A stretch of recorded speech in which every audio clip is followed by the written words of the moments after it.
The safety of top U.S. officials is under scrutiny once again tonight after an intruder entered the home of President Biden's national security advisor, Jake Sullivan.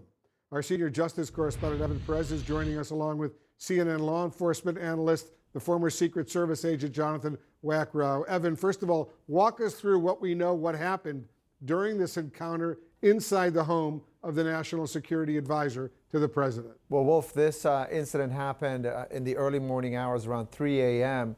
This happened in late April. Jake Sullivan encountered this person inside his home and confronted this person.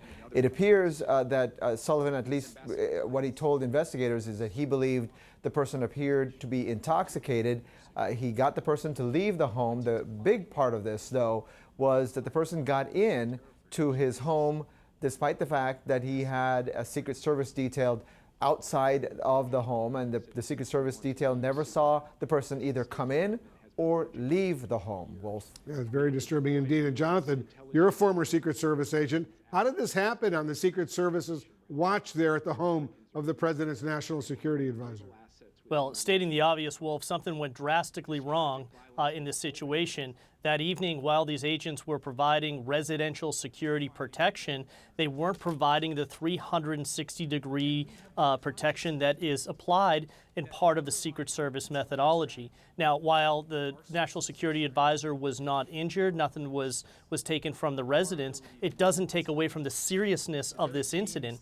And to that point, officials that I spoke to at the Secret Service have guaranteed that they are going through a rigorous mission assurance investigation to prove that this was an isolated incident, that these were actions that these agents took, or really to the point that they did not take, while applying their protective structure to the residents, and not systemic to the agency as a whole. And I do believe that.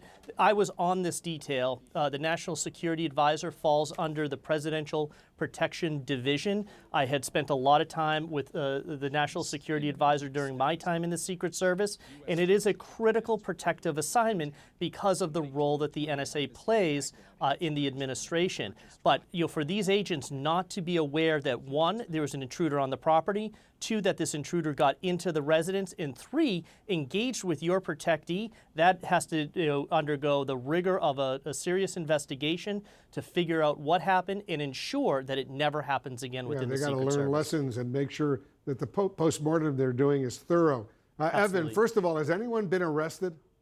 No, Wolf, there's been no arrest. And look, the Secret Service did provide a statement telling us that they're doing the investigation that Jonathan just talked about, and they said in part that modifications of the protective posture have also been made to ensure that additional security layers are in place as we conduct this comprehensive review. It's clear, Wolf, that they're looking at what happened here. They know that obviously this ended without any harm to Jake Sullivan or his family, but certainly it's something that should never have happened, and they're trying to make sure that they add layers to that securities to make sure that nobody can get in there like happened last month. Jonathan, this failure by these Secret Service agents at the home of the president's national security advisor, how extraordinary is this kind of failure? This is a significant failure. And when I was in the Secret Service, one thing that we would say is complacency kills. And here, it seems like during a midnight shift, these agents became complacent. They weren't maintaining the protective structure that's necessary for a protectee of the United States Secret Service. We always talk about the protective methodology being applied. 360 degrees at all times in all directions. That obviously was not applied in this instance, and that's where the focus of the investigation is going to be. This deviates from all of the protective structure that the Secret Service applies to every single protectee. Why was this incident different, and why were these agents not aware that this individual had come onto the property and actually gained entry into the residence? Just absolutely unacceptable and stunning.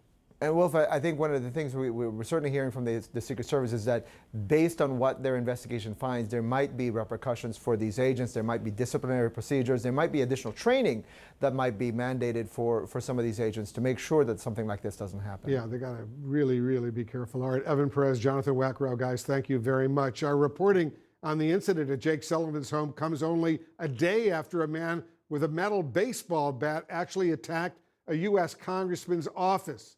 Our Brian Todd is joining us right now. Brian, these acts of violence are driving home the life and death stakes right now for so many top U.S. officials, their families, and their staff. Right. Well, so many members of Congress now telling CNN they're now reassessing security at their home district offices, at their family homes. We've got new information tonight on the security risks that members are facing, and we do have to warn viewers that some of you may find some of the video in this story disturbing.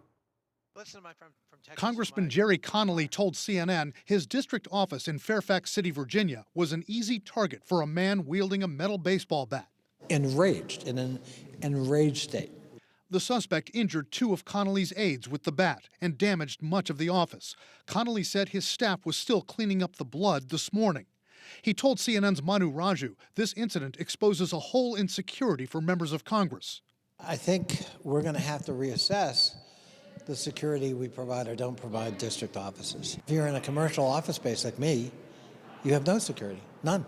House Speaker Kevin McCarthy says he spoke to Connolly about the incident and said this about security at members' district offices. It's something you have to be continually cognizant of. And what we've done in the past is we've put more money in where people could protect and look at their district offices. Connolly says he's met with Capitol Police Chief Tom Manger to discuss beefing up security at his office.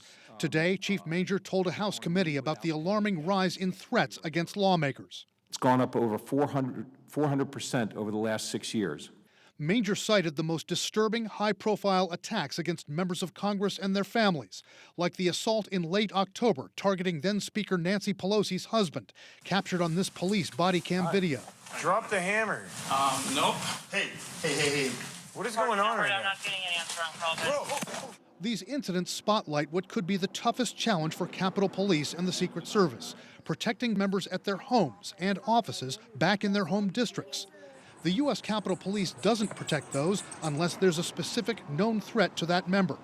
Starting last summer, lawmakers can receive up to $10,000 each to secure their homes. And a GOP source tells CNN members can get funds to secure their offices with equipment like intrusion detection and video monitoring.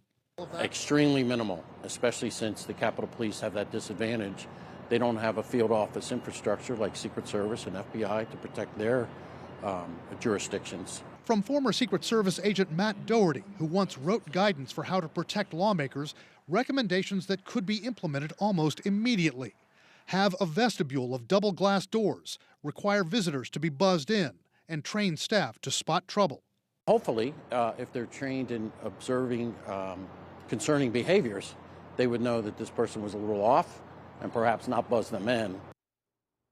Capitol Police Chief Tom Manger recently discussed the need to provide extra layers of security for members of Congress, but he was very careful about one aspect of their plans. He said he couldn't disclose details of those improvements because, quote, we cannot afford to make it easier for any potential bad actors.